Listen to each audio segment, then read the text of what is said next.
Did you know that St. Luke's University Health Network, based in the Lehigh Valley, Pennsylvania, has been recognized by the U.S. government as the highest performing health system in the United States for quality? You heard right. St. Luke's #1 recognition affirms our status as the top leader among the most respected healthcare providers in the nation, including Houston Methodist and the Mayo Clinic. To state it simply, if you want to receive the best care when you go to a hospital, come to St. Luke's. Well, calling in today is Kurt Alme, and there's going to be a new senator in Montana, and he's President Trump's, designee. Well, Kurt, you were the U.S. attorney in Montana, and you've been in law enforcement, and tell us a little bit about yourself. Morning, John. Yeah, happy to do that. As you mentioned, President Trump nominated me twice to be the U.S. attorney in Montana. Prior to that, I also served as the budget director for the governor and director of the Department of Revenue for a previous governor. So a lot of emphasis on fiscal responsibility, a lot of emphasis on public safety, a lot of emphasis on affordability in Montana right now. Now, Thane did a good job in Montana, and he decided to retire.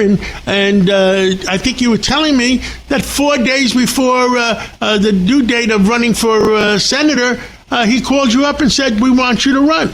Yeah, he called and let me know that he and Cindy wanted to retire and asked me if I'd be willing to step up if he did. So filing deadline, he let me know that he was going to step down, and I went down and resigned as U.S. attorney and filed for the Senate. Well, that's wonderful. Give us your views of things. President Trump is in China today, and he's trying to broker a world peace, I guess. But you give us your views. Yeah, appreciate the president trying to negotiate good trade deals around the country. You know, nobody's a better negotiator than the president. We hope that what he's going to be able to accomplish with China and other countries around the world is not only peace, but also be sure we get a level playing field and we get good trade deals around the country. Understood. And it's, I guess, the three powers of the world right now is Russia and China and the United States. If we can have cooperation between the three of us, there'll be a better world to live in. We're all looking for cooperation, stability, and peace. I know that's everyone's goals, and hopefully the president's going to be able to accomplish that. Any particular problems in Montana? Do you have any problems? You got a big border with Canada. Any problems with the border? You know, as U.S. attorney, we spent a lot of time focusing on that northern border, and that northern border is still secure. We still are more concerned about drugs going north from the United States to Canada because of the higher prices of drugs there. But we're all watching the northern border closely because as the president secures the southern border, we all know that the northern border is a potential vulnerability for the country. You talk about drugs. I'm for, I joke around. I have on our show all the time the Northeast Director of Drug Enforcement. Can we ever get to a drug-free America? We can. I don't know about drug-free, but we can certainly continue to make a difference. And what the president's doing right now, his plan to deal with supply and demand and dealing with supply all the way back at its source, China and India and the precursor chemicals that are coming to this country, is spot on. But this is one of those things where it's all hands on deck. We've got to deal with prevention, we've got to deal with treatment, and we've got to deal with dealers.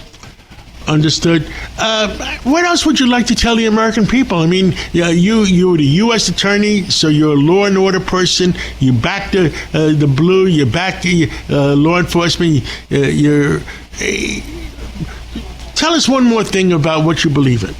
Affordability. We have got to make life more affordable for people in this country, and I think there's a couple ways we can do it. And I got experience with both. So when I was director of our Department of Revenue, we enacted two of the largest tax cuts in the state's history. And when you put money in people's pockets, life becomes more affordable for them. But the other thing we have to stop doing is we've got to stop this reckless deficit spending that keeps putting constant inflation pressure on the economy. We've got to learn how to control that spending. As budget director in Montana, we balanced budgets, and we got set our state up to become debt-free. I'm going to ask you one last question, because we have a lot of problems on the East Coast, and I don't know much about the politics in Montana. But on the East Coast, the Democratic Party has been taken over by the Democratic Socialists. What's going on? Do you have any common sense Democrats in Montana, or have they been taken over too?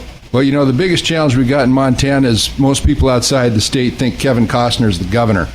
So, Yellowstone has had quite an influence. But no, Montana, we put out common sense candidates. We've been doing that on the Republican side now for several election cycles, and we've been very successful. Understood. Kurt Alme, thank you for coming on, and let's catch up again real soon. Thanks, John. Appreciate you having me on.